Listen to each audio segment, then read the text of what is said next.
Issue है, मैं ही sir का परिचय करा देता हूँ। मैंने अभी ही छोटा परिचय मैं उनका आमंत्रित करने के पहले मैंने सर का छोटा परिचय करवा ही दिया था। अ, नगर बिंजारी नगर महाविद्यालय नागपुर में डॉक्टर संदीप तुंडुरवार सर सहायक प्राध्यापक उसको कहते हैं कि एसोसिएट प्रोफेसर के पद पे वे कार्यरत है।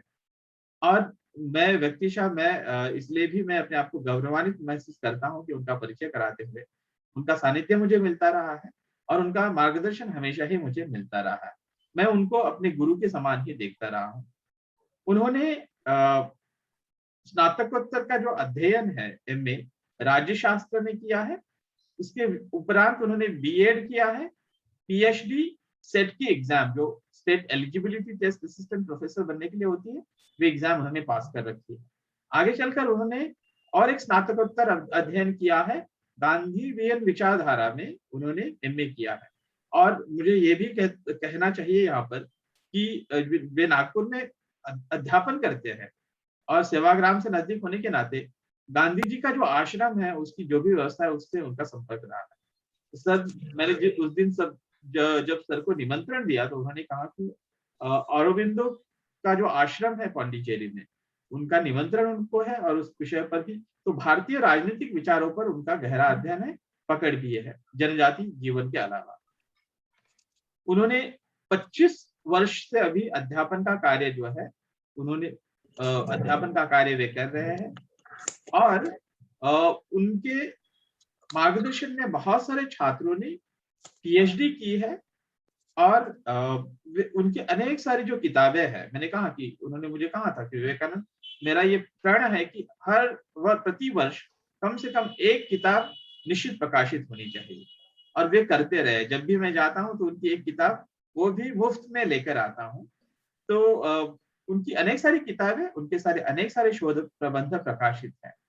मैं आज इस कार्यक्रम में आपने हमारा निमंत्रण स्वीकारा और हमें मार्गदर्शन करने के लिए इतने संयम से बैठे हुए हैं। मैं आपका स्वागत करता हूं सर आज के इस कार्यक्रम में। आप हमारा मार्गदर्शन करें। धन्यवाद, प्रणाम और नमस्कार। आपने मुझे यहाँ पर आमंत्रित किया, दोबारा इस तरह का विश्वास भी आपने जताया, दर्शाया, इसके प्रति मैं आपके प्रति कृतज्ञता भी व्यक्त करता हूँ। श्यामलाल कॉलेज के ओर से राष्ट्रीय सेवा योजना और आईक्यूएसी के माध्यम से आज का ये जो विशेष व्याख्यान जिस संदर्भ में आयोजित किया जा रहा है उसका एक औचित्य है, उसकी एक प्रासंगिकता भी है जनजातीय गौरव दिन के संदर्भ में, उपलक्ष्य में। आज के इस कार्यक्रम के सम्मानीय अध्यक्ष आदरणीय प्रधानाचार्य प्राचार्य डॉक्टर रवि नारायण कर सर, इस कार्यक्रम के आयोजक आईक्यूएसी के समन्वयक doctor Usha Tiwari ma'am, NSS के समन्वयक doctor Prabhas sir, doctor Sitaram Kumbhar sir, इसी राजनीति विभाग की विभाग प्रमुख शिशिर मैम, विवेकानंद सर जी जो मेरे मार्गदर्शक भी है, वो भले ही मुझे गुरु कहते हैं लेकिन वो भी मेरे गुरु है, मार्गदर्शक ऐसे नहीं है, परम मित्र भी है। और जब भी चर्चा होती है नए नए विषयों के ऊपर में, हम एक दूसरे के साथ में बहुत सारी बातों को साझा करते हैं। डॉक्टर धनराज मसराम सर भी जुड़े हुए हैं और आज के जनजातीय गौरव दिन के संदर्भ में अतिशय उद्बोधक, समर्पक, सर्वव्यापी सभी संदर्भ बिंदु को जिन्होंने जोड़कर हमारे सामने एक विषय समझते हुए या विषय को आकार देने हेतु उन्होंने जो अपनी बात रखी, वो गिरीश जी, आदरणीय गिरीश जी, मंत्रमुग्ध करने वाली उनकी वाणी थी, मंत्रमुग्ध करने वाला विषय था, क्योंकि हम तो छात्र के रूप में या शोधार्थी के रूप में हम अपनी बात को रखते हैं। सही मायने में जो लोग कृति करते हैं, काम करते हैं, उनके माध्यम से आने वाली बातें सबसे ज्यादा अपनी हृदय को भी, हृदय तक पहुंच भी जाती है, हृदय को झंझोड़ कर भी देती है। और इसलिए आज का जो दिन भी है और बात है, उसके बारे में अगर हम हर्ष जताना चाहते, खुशी मनाने की कोशिश करते, तो ये स्वतंत्र भारत की 75वीं जो हमारा अमृत महोत्सव आज हो रहा है, उसका भी एक पूर्ण रूप कहिए या पूर्ण स्वरूप कहिए, ये भी आज के माध्यम से मैं यहाँ पर रखना चाहता हूँ।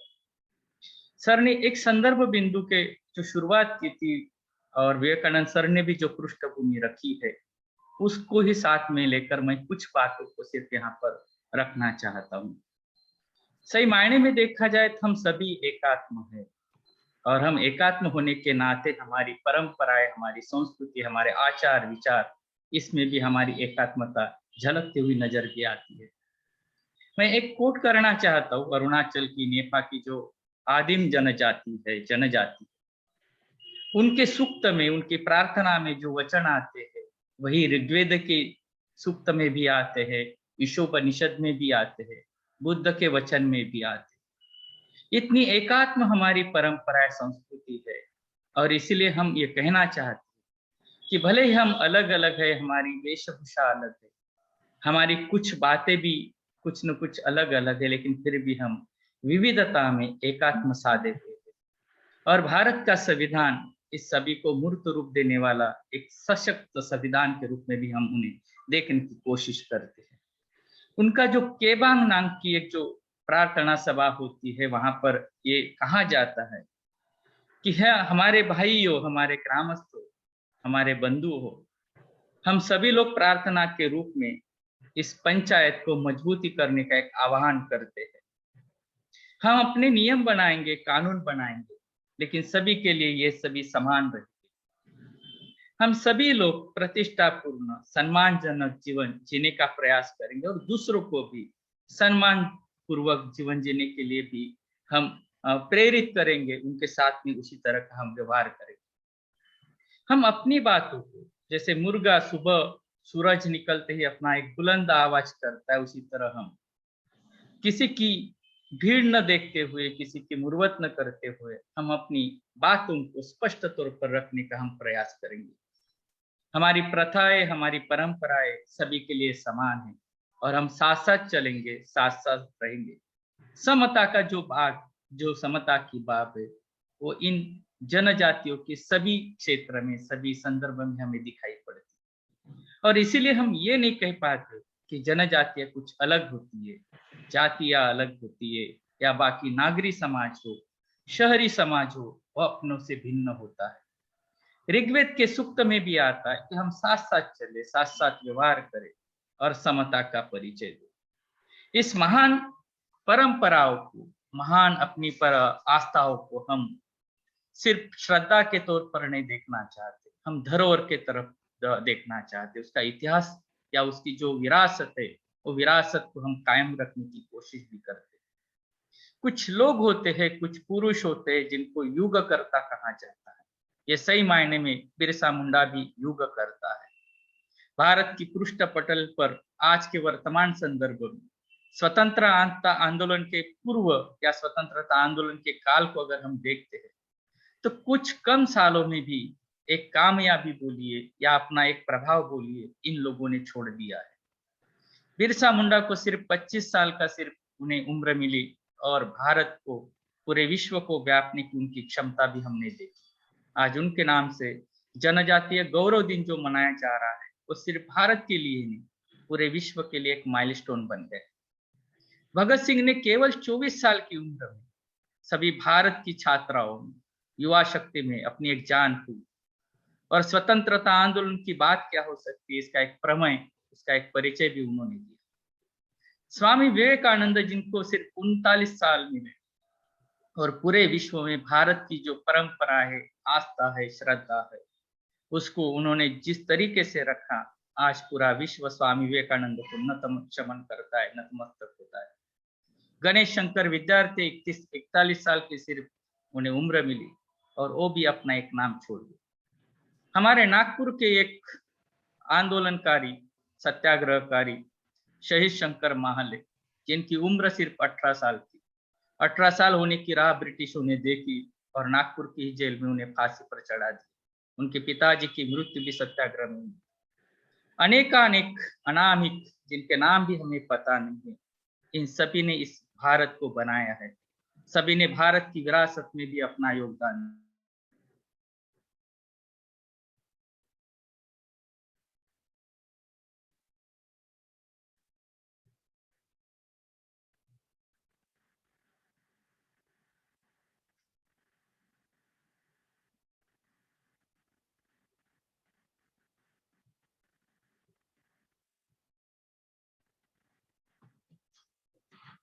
सर मेरी आवाज आ रही है? मुझे लगता है कुछ फोन आ रहा है सर के मोबाइल पे।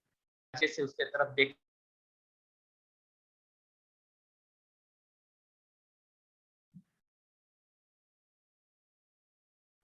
कोई फोन आया होगा जिसकी वजह से जो डिस्टरबेंस हो गया सर। सर आप म्यूट पे है सर।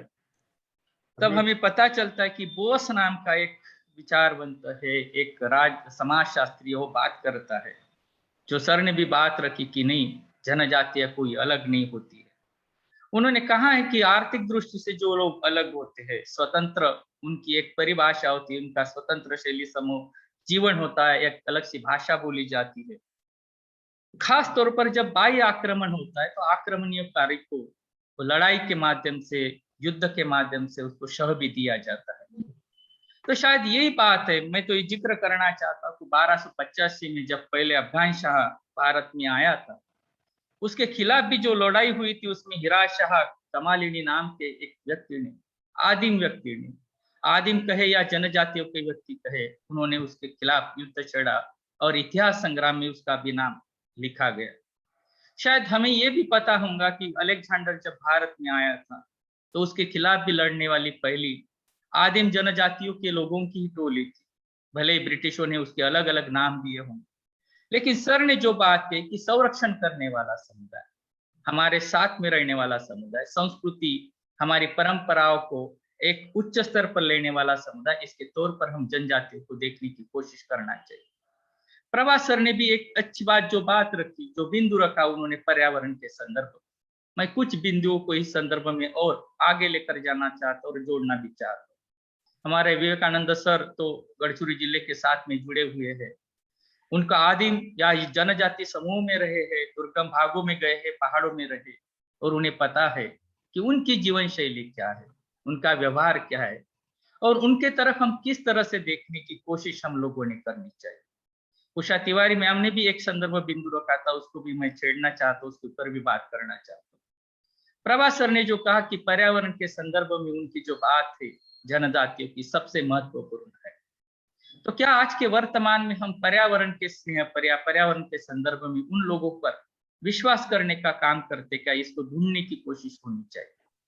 खासतौर पर गढ़चिरौली जिला में मेंढा लेखा का जो प्रयोग है, जो देवाजी तोपा के माध्यम से उन्होंने, ग्राम सभा के माध्यम से उन्होंने निर्माण किया, 365 दिन लगातार वहां पर ग्राम सभा चलते, सिर्फ होली का दूसरा दिन अगर छोड़ दिया जाए, और ग्राम सभा के माध्यम से सभी विषयों पर, सभी बातों पर चर्चा की जाती है और निर्णय लिया जाता है। जब तक आम सहमति नहीं बनती तब तक किसी विषय के बारे में अंतिम निर्णय नहीं लिया जाता। आदिम ये जनजातियों ने हमें दिया हुआ एक तरीका जो है, क्या हम नागरिक शासकों में, नागरिक व्यवस्था में पाने की कोशिश या उसको लागू करने की कोशिश कर सकते, ये भी सोचने वाला एक मुद्दा है।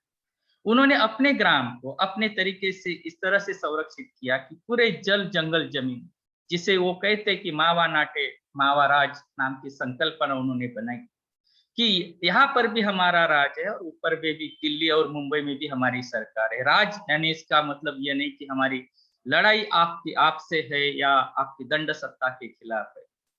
यहाँ पर जो भी बनाया जाएगा, गांव के लोगों को लेकर आप इसके बारे में चर्चा करो, विमर्श करो।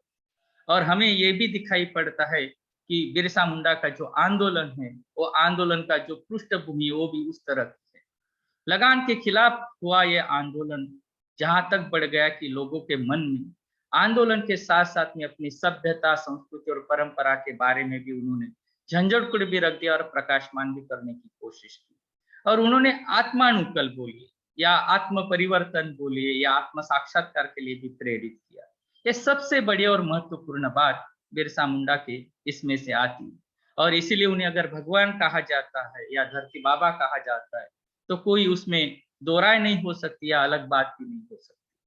हम आज के दिन में क्या संदर्भ के साथ में देखना चाहिए, तो शायद डीएन मुजमदार भी इस बात के साथ में सहमत है, और वो भी ये कहते हैं कि जनजातियों ने जिस तरह से अपनी जल जंगल जमीन को संरक्षित किया है, उसके संदर्भ में संरक्षण करने के लिए उन्हें भी कुछ सहूलियत देना, कुछ उनके तर्क को, कुछ उनकी बातों को समझ लेने की कोशिश हम लोगों ने करनी चाहिए, ये भी मुजुमदार कहते। उन्होंने अपना अध्ययन किया लगातार 10 सालों से ज्यादा उसी भागों में वो रहे, झारखंड के भागों में, बिहार के अलग सटे हुए भागों में, और उन्होंने अपने अध्ययन के माध्यम से जो बात शासन तक पहुंचाई वो वही थी। ब्रिटिश काल की जब हम बात करते तो ब्रिटिश काल में जो भी आंदोलन छेड़े गए और जनजातियों के माध्यम से जो भी आंदोलन छेड़े गए, उसका जो मूलभूत मुद्दा था वो तो उनकी अपनी आपकी एक लड़ाई थी। उनकी खुद की लड़ाई जब हम लोग देखते तब अपने समझ भी ये भी लेना चाहिए कि नागर समाज में दो चीजें सबसे ज्यादा अलग हमें दिखाई पड़ती है, जो जनजातियों के तरफ से सही मायने में लेना चाहिए। जनजातीय समुदाय कभी भी संचय नहीं करता, वो ज्यादातर अपनी जिस तरह से नागर समाजों में हमें दिखाई पड़ता है कि नहीं, पैसा भी जमा करना चाहिए, संपत्ति भी जमा करना चाहिए, हमारा जो धान्य होता है, हमारी खरीद फरोख्त होता है, उसको भी जमा करने की हम कोशिश करते हैं। संचय न करते हुए उस संस्कृति को, उनके संस्कृति ने हम लोगों के सामने जो एक भाषा या एक नया मुद्दा रखा, वो इस मायने में महत्वपूर्ण है कि हमारे जितनी जरूरत है उतनी जरूरत को हमने पूरा करना चाहिए और बाकी निसर्ग के साथ में रखना चाहिए। क्या ये पिछली वाली सदियों की, या जैसे भी मनुष्य प्रगत होने की कोशिश करने लगा, क्या ये भी बात गलत हो सकती है? तो हमने इनके बारे में भी सोचना चाहिए और समझ भी लेना चाहिए। दूसरी बात हमें दिखाई पड़ती कि सबसे ईमानदारी वर्ग जो होता है, ईमान जिसे हम कहते हैं, आदिवासियों के बारे में, शायद आदिवासी शब्द का प्रयोग करे या नहीं करे, लेकिन जनजातियों के बारे में अगर जनजाति का शब्द अगर सही है तो हम ये समझ लेना चाहिए या सोचना भी चाहिए कि उनके वो लोग कभी भी किसी की बारे में बेईमानी की चीज निर्माण नहीं करते। लेकिन आज के वर्तमान में क्या नागर समाजों ने जनजातियों को ये बातों को सिखाना शुरू कर दिया, या उसके भी वो शिकार बन गए, इसके भी बारे में हमें ध्यान देना चाहिए। उनके भी बारे में अभी आजकल हम जब देखते हैं कि संचय करने की रुचि बढ़ने लगी है या बेईमानी की बात कभी कभी आ जाती है, तो क्या ये चीजें उनकी तरफ से नहीं आई, हमारे तरफ से हमने उनको दी। आदि ये जनजातियों की जो संस्कृति है सिर्फ हमें केवल दिशा देने का एक अलग सा काम करता है, एक समन्वय जो हम बात करते हैं उसकी भी एक दिशा निश्चित करने का काम भी करता है। जिस कुपोषण की बात कही गई थी कि उनके माध्यम से हम क्या कर सकते, तो गढ़चिरौली जिला में या मेलघाट में भी ये प्रयोग हुआ कि जिस वन में वो रहते हैं, अरण्य में रहते हैं, वहां की उन्हें जो पता है, पौधे पता है, पत्ते पता है, वहां की जो निकली हुई चीजें जो रहती है, हंगामी हो या साल भर की हो, उसमें से हमारे पोषण के लिए कौन सा आहार अच्छा है, इसकी जो बात है या उसकी जो शिक्षा है, उसका जो ज्ञान है, उनके तरफ जितना ज्यादा है वो शायद हमारे वर्तमान संदर्भ में भी नहीं दिखाई पड़ता। और शायद इसीलिए हो सकता है कि गोंडवाना यूनिवर्सिटी जो गढ़चिरौली में है, वहां पे अभी एक सेक्शन वहां पे शुरू करवा दिया है। आम्ही आमच्या आरोग्यासाठी नाम की एक संस्था काम करते कुरखेड़ा में, और उनके सहयोग से वैद्य लोगों ने जो भी इस बारे में, औषधि के बारे में काम किया, उसका संवर्धन करने का काम अभी वो विश्वविद्यालय करने लगा है। तो ये उनके तरफ का जो ज्ञान है जो सही मायने में हमारे लिए काम आ सकता है।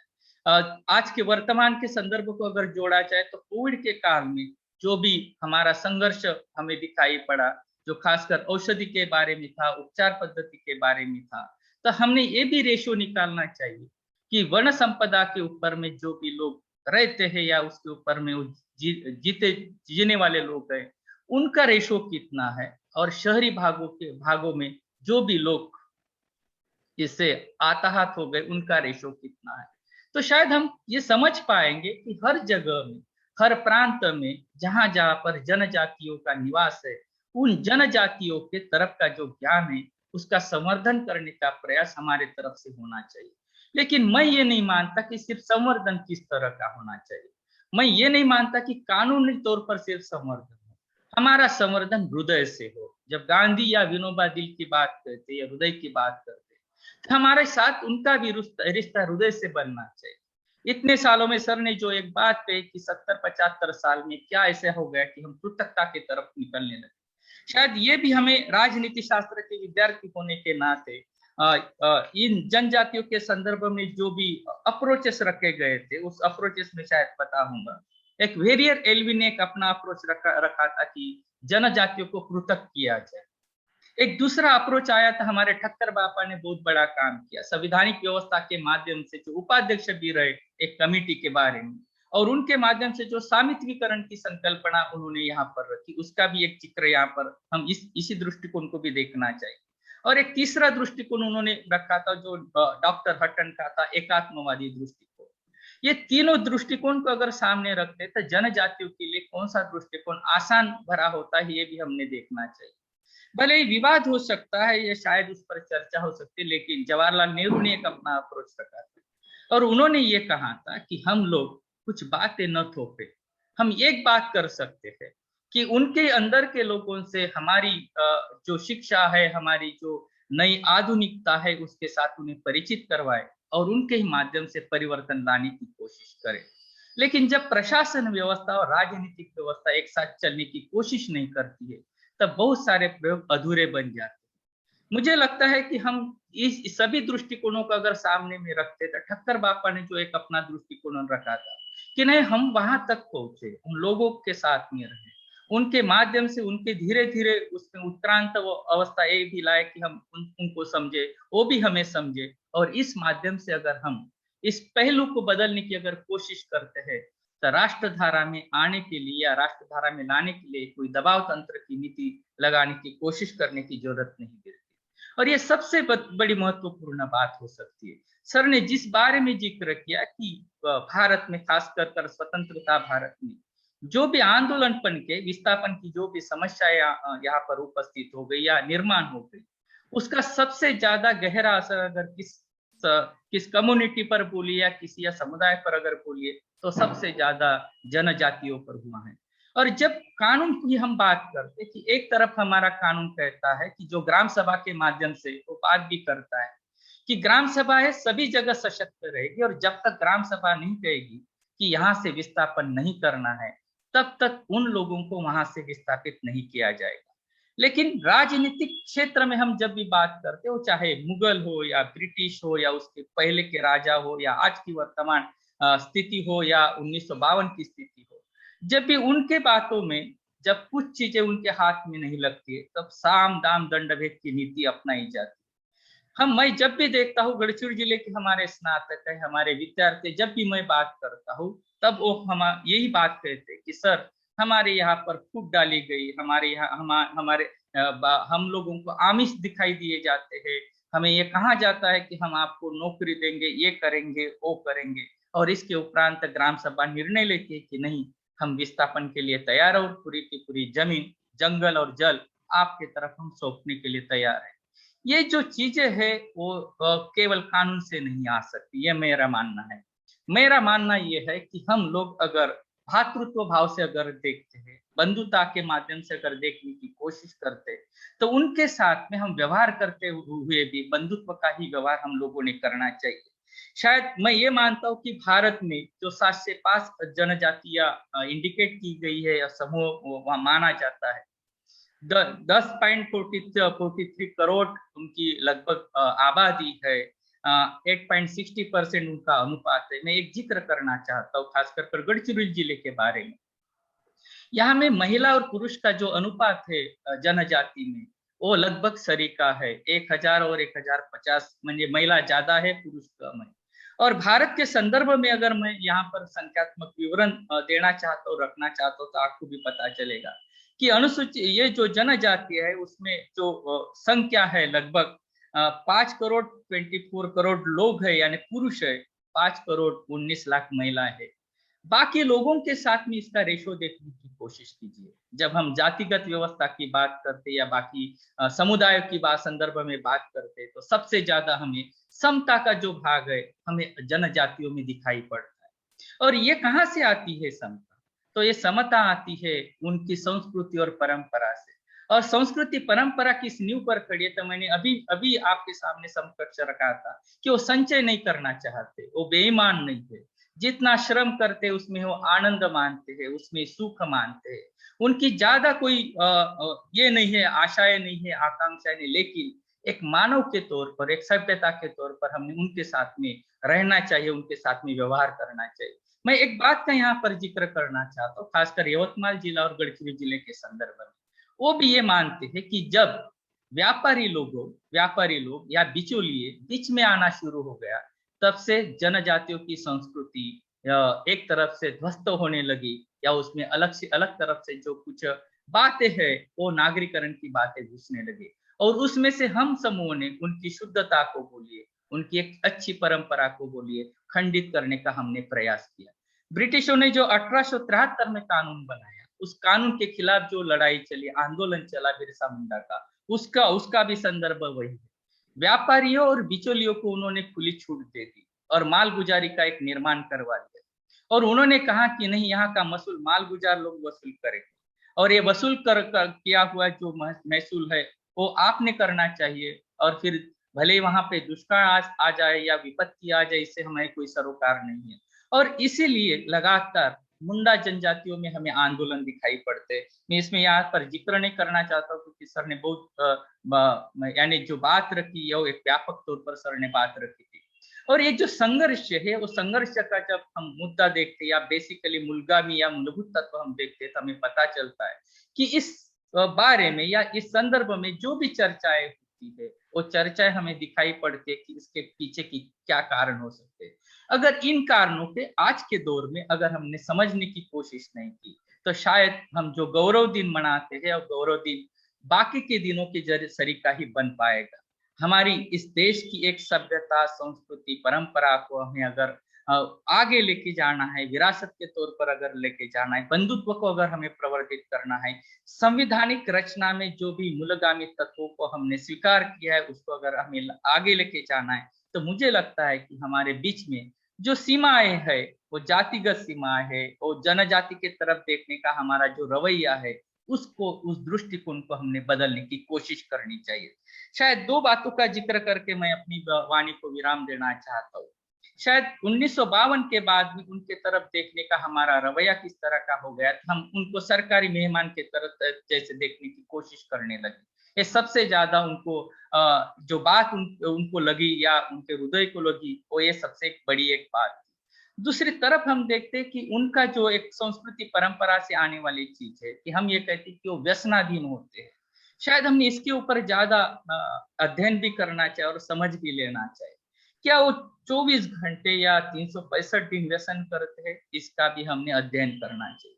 जब भी उनकी सन होते हैं या परंपराएं होती, उनका संस्कृति का दिन होता है, उस दिन को अगर हम छोड़ जाते हैं तो बाकी के दिन में वो जो कष्ट करते, उतनी कष्ट करने वाली भी जमात या लोग हमारे यहाँ पे दिखाई नहीं पड़ता है। एक छोटा सा उदाहरण मैं यहाँ पर देना चाहता हूँ। हमारे नागपुर शहर में जितने भी बड़ी बड़ी इमारतें बनी, बड़े बड़े मेट्रो स्टेशन बने, उनको बनाने के लिए अगर कहाँ का मजदूर आ गया तो छत्तीसगढ़ से आता है, वो झारखंड से आता है, और कहाँ जाता है, क्या कहा जाता है उनके बारे में, तो वो कहते हैं कि उनको अगर एक बार बता दिया जाए कि किस तरह का कॉलम हमें खड़ा करना है, इतने बाय इतने का ही हमें गड्ढा करना है या खड्डा करना है, इसमें इस तरह की बातें हमको वहां पे डालना है, तो पूरे की पूरी ईमानदारी से पूरे एक साथ यानी एकात्म होकर वो काम करते। लेकिन वही काम हमारे शहरी वाला मजदूर करता है क्या, ये भी हमने सोचना चाहिए। जब इस तरह के माइलस्टोन जनजातियों के बारे में अगर बन गए हैं, तो हमने सही मायने में एक गौरव भी मनाना चाहिए, उसका आनंद भी मनाना चाहिए। लेकिन मैं जाते जाते ये सिर्फ एक बात कहना चाहता हूँ कि संस्कृति का जो चलता है, संस्कृतिकरण की जो प्रक्रिया चलती है, वो एक तरफ से कभी भी नहीं चलती, वो दुहेरी होती है, दो तरफा चलती है। जो बातें हमारी अच्छी है वो बातें वहां तक जानी चाहिए, और जो बातें वहां पर अच्छी है वो बातें हमने स्वीकृत करनी चाहिए, और उनका धन्यवाद भी करना चाहिए कि नहीं, ये बात जो है आपसे हमने ली है। हम बहुत बार ये करते हैं कि हम अपना जिक्र ज्यादा करते हैं, जिन्होंने हमें कुछ दिया उनका जिक्र हम करने की कोशिश नहीं करते। मुझे लगता है कि आज के दिन में इन तमाम जनजातियों को मैं तहे दिल से उन्हें मैं धन्यवाद भी देता हूँ, उनको प्रणाम भी करता हूँ, और मैं ये मानता हूँ कि मेरे जिंदगी में जो भी अच्छी चीजें अगर कहाँ से आई है, तो मुझे लगता है कि वो जनजाति के लोगों के ही माध्यम से आई है। और मेरा वजूद अगर अच्छा रहता है तो मुझे ये भी लगेगा कि नहीं, वो जनजाति के माध्यम से आया हुआ है। और मुझे भी लगता है कि हर साल मैं मेरे स्टूडेंट को, हमारा जो स्टडी टूर निकलता है, खासतौर पर मैं जनजाति के लोगों की तरफ ही लेके जाने की कोशिश करता हूँ। इसीलिए करता हूँ कि हमने देखना चाहिए, वहां रहना चाहिए, उनकी परंपरा को समझ लेना चाहिए, और कितने छोटे संसाधनों, कितने कम संसाधनों में एक कितनी खुशी पाकर लोग जीने की आज भी 21वीं शताब्दी में कोशिश करते हैं, उसको भी हमने देखना चाहिए। हाँ, लेकिन मैं ये भी बात जरूर कहना चाहता हूँ कि जो बातें हमने उनको अपने तरफ से सिखाकर उनको गुमराह करने की कोशिश की, शायद उसको भी हमें अभी अच्छा भी करने की कोशिश करना चाहिए। अलगाववाद की नीति वो वहां से नहीं आई, जनजाति से नहीं आई। अलगाववाद की नीति हमारे नागरिक व्यवस्था के माध्यम से आई। अगर हम नगरवासी, ग्रामवासी, शहरवासी और जनजातिवासी अगर सब भाई है, तो मुझे लगता है कि इस बारे में आज के दिन मेरे लिए तो आत्म परीक्षण का दिन है। आज आत्म परीक्षण करते हुए सर ने, विवेकानंद सर ने, अपने महाविद्यालय ने मुझे यहाँ पर आमंत्रित किया, मुझ पर विश्वास दर्शाया, और मेरी हिंदी अच्छी नहीं होने के बाद में भी हमें सर कहते कि नहीं, आपको आना है और बात रखना है। तो मैं आप सभी के प्रति कृतज्ञता व्यक्त करता हूँ। गिरीश जी सर यहाँ पर रुके, बात उन्होंने सुनी, उनको भी मैं बहुत तहे दिल से प्रणाम करता हूँ। प्राचार्य सर को प्रणाम करता हूँ और मेरे वाणी को मैं विराम देता हूँ। धन्यवाद।